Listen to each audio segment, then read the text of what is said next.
నమస్తే, welcome to Telugu news. నేను గోపికృష్ణ. మన తోటస్మిల్లి శ్రీనివాస్ గారు ఉన్నారు. నిన్న తాడేపల్లిగూడెంలో జరిగినటువంటి జెండా సభ మీద విశ్లేషణాత్మకంగా కొన్ని అంశాల మీద మాట్లాడే ప్రయత్నం చేద్దాం. సార్ నమస్కారం. నమస్కారం. నిన్న జరిగిన సభలో మిగతా అందరి ప్రసంగాలు ఒక ఎత్తు అయితే పవన్ కళ్యాణ్ ప్రసంగం చాలా ప్రత్యేకం. గ్రౌండ్ అంతా ఏం మాట్లాడుతున్నారు అని చెవులు రిక్కించి విన్నారు అని అంటాం కదా, అలా వినాల్సిన పరిస్థితి వచ్చింది. ఎట్లా అనిపించింది మీకు పవన్ కళ్యాణ్ ప్రసంగంలో ఒక్కొక్క అంశం చూసినప్పుడు? నిన్న జెండా సభ. అవును, 2 జెండాలు ఒకటే ఎజెండా వాళ్ళది. అంటే అది పేరు పెట్టేస్తే కాదు, దృశ్య రూపంలో కూడా జనాలకి కనిపించేలాగా ఒకళ్ళ జెండా ఒకళ్ళు మార్చుకుని ప్రజలకు అభివాదం చేశారు. అవును. అలాగే ఆ సభా వేదిక మీద అనేక అద్భుతమైన దృశ్యాలు చూసాం మనం. భీమ్లా నాయక్, భగవంత్ కేసరి వారి ఆలింగనం, వారి అభివాదం ఇరువురు ఏకకాలంలో చేసిన అభివాదం ఆశ్చర్యకరం, దిగ్భ్రాంతికరం కూడా కొంతమందికి. ఎందుకంటే బాలకృష్ణ గారు మాట్లాడడానికి సిద్ధమైనప్పుడు పవన్ కళ్యాణ్ గారు లేచి వచ్చి ఇద్దరు కలిపి రావటం ఆశ్చర్యపడు బాలకృష్ణ గారు కూడా. ఆ దృశ్యం చానాళ్ళు యాద ఉంటుంది అన్నట్టు అనిపించింది. నేనేమనుకున్నాను, గతంలో మన దగ్గరే మాట్లాడాను సార్. ఇప్పుడు అయ్యప్పన్ కుషియం అన్న సినిమా వచ్చింది మలయాళంలో. దాని తెలుగులో బాలకృష్ణ గారు పవన్ కళ్యాణ్ చేస్తే ఒక అద్భుతమైన థియేటర్ గోడలు బద్దలాసిపోయే అంత emotion, action oriented, fully packed, emotional packed cinema అవుద్దని అనుకున్నాం. పోనీ అది కాకపోయినా రాజకీయంగా సరే వీళ్ళిద్దరూ కూడా కలిసి అలాగా ఒక అభివాదం, ఆ దృశ్యాలని మనకు పంచుతున్నారు ఈ మధ్య ఇటీవల కాలంలో. అన్స్టాపుల్లో కానీ, రాజమండ్రిలో కానీ, ఇలా సభా వేదికల మీద కానీ, యువకులు పాదయాత్ర ముగింపు సభల్లో కానీ, ఇలాంటి కొన్ని సభల్లో వీళ్ళు మనకి కళ్ళకి ఆనందంగా, చాలా ఆనందకరమైన దృశ్యాలు పంచుతున్నారు.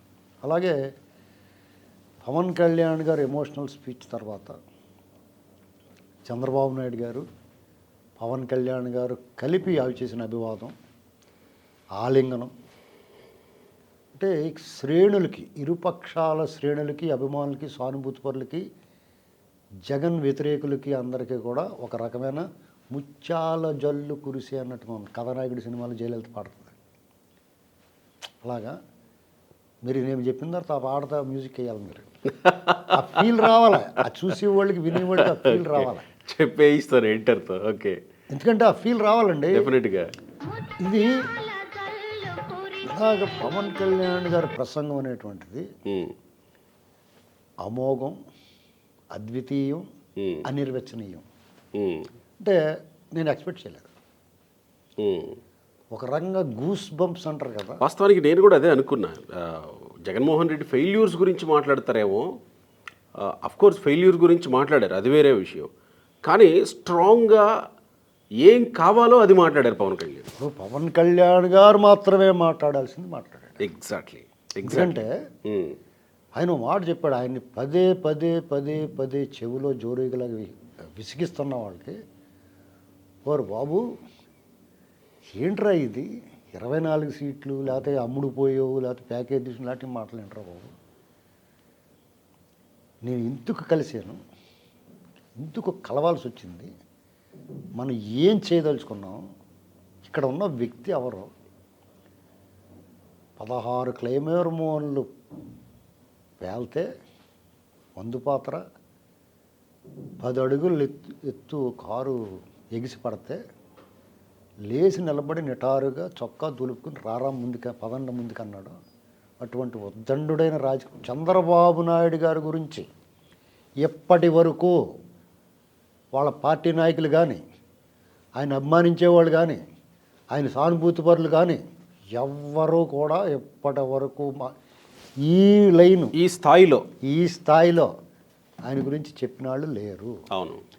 కాబట్టి టోటల్ తెలుగుదేశం పార్టీ కేడర్ అందరికీ, చంద్రబాబు నాయుడు గారి అభిమానులకి, సగటు పౌరుడికి చంద్రబాబు నాయుడు గారి పట్ల ప్రత్యేకమైన అభిమానం లేకపోయినా సాఫ్ట్ కార్నర్ ఉంటుంది వాళ్ళకి. వాళ్ళందరికీ కూడా ఒళ్ళు జలధరిస్తుంది, రోమాలు నిక్కబడితే రోమాంచితం అంటారు దాన్ని, గూస్ బంప్స్. అవును కదా అనిపించింది. ఈ మాట మాట్లాడాలంటే ఇంకొక పార్టీ నాయకుడు పవన్ కళ్యాణ్ గారు లాంటోడు దానికి చాలా గట్స్ ఉండాలి. ఎందుకంటే ఆయన అనేక రకాలుగా హింసిస్తున్నారు, మాటలు దాడి చేస్తున్నారు. అంతకు మించి ఇంకో పార్టీ అధినేత, ఎంతో గొప్ప మనసు ఉండాలి. ఇది ఇక్కడ తెలుగుదేశం తెలుగు తమ్ముళ్ళ హృదయాలను గెలుచుకున్నాడు అతను, ఆల్రెడీ గెలిచాడు అతను. ఆ 24 సీట్లని మేము దగ్గరుండి గెలిపిస్తామంటున్నారు తెలుగు తమ్ముళ్ళు. మాది బాధ్యత అంటున్నారు. వాళ్ళు చూసుకుంటారు సోషల్ మీడియా అంతా ఊరెత్తిపోతుంది. ఇది ఒక నాయకుడికి బాటమ్ ఆఫ్ ది హార్ట్, గుండె అట్టడుగు నుంచి కడుపులో లేకపోతే రాదు మాట. చాలా ఎమోషనల్ అయ్యాడు. అదే సమయంలో ఆయన మీద ప్రతిసారి దాడి చేస్తున్నారు. ఇప్పుడు పిల్లలు సోషల్ మీడియాలో పనికిమాని పోరంబోకులైన కామెంట్ చేస్తుంది వేరే కదా. సాక్షాత్తు ముఖ్యమంత్రి 4 పెళ్ళిళ్ళు అంటున్నాడు. వారు బాబు 4 పెళ్ళిళ్ళు కాదురా బాబు, 3 పెళ్ళిళ్ళు 2 విడాకులును, 4వ పెళ్ళం నువ్వా రా అన్నాడు. ఆ రా అంటాం దాన్ని ఎలా స్ఫురించింది మీకు? గుంటూరు టాకీస్ అనే సినిమా వచ్చింది, అందులోనూ ఒక లేడీ క్యారెక్టర్ ఉంటుంది, తా అంటూ ఉంటుంది. ఆ కుర్రోడు సిద్ధుని అది గుర్తుపెట్టుకోండి, ఒకసారి గుర్తించుకోండి. సేమ్ అలాగే మాట్లాడే టాకీస్ చూడండి, అలాగే స్ఫురిస్తుంది. ఓవరాల్గా ఆ సభ జరిగిన తీరుతెన్నులు నిర్వహణ అద్భుతం.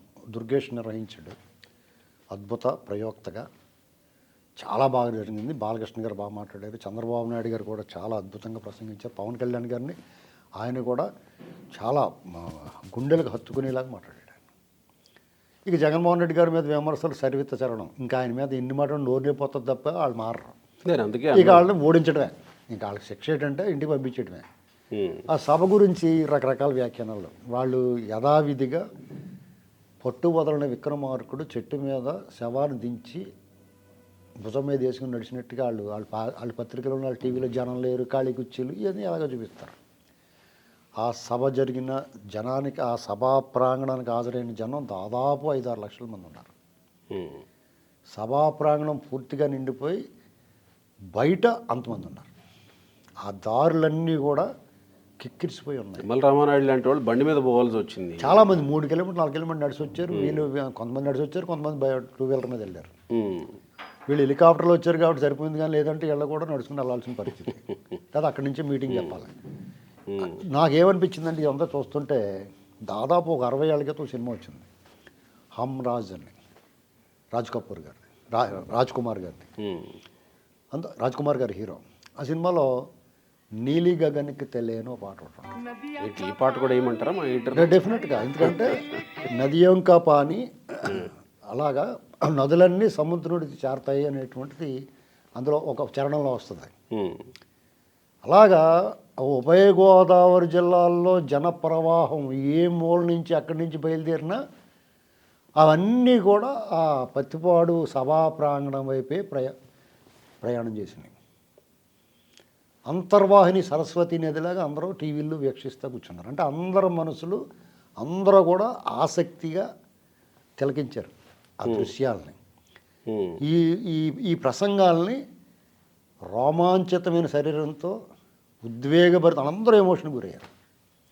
ఇక్కడ నేను మీ ముందు కూడా చెప్తాను. నాకు తెలిసి చంద్రబాబు కూడా కాస్త ఉద్వేగంగా చూసినట్టు మాట్లాడుతూ ఆయన తబ్బి అసలు వాళ్ళు ఒక మేరకు ఎక్స్పెక్ట్ చేయలేదేమో. చంద్రబాబు కూడా ఒక మేరకు అంచనా ఉంటుంది.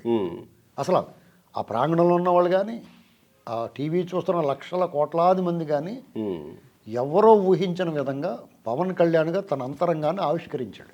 గ్రౌండ్ అంతా సైలెంట్ ఉంది మాట్లాడుతున్నప్పుడు. అటువంటి పవర్ఫుల్ వాయిస్ నేను ముందు నుంచి చెప్తున్నాను.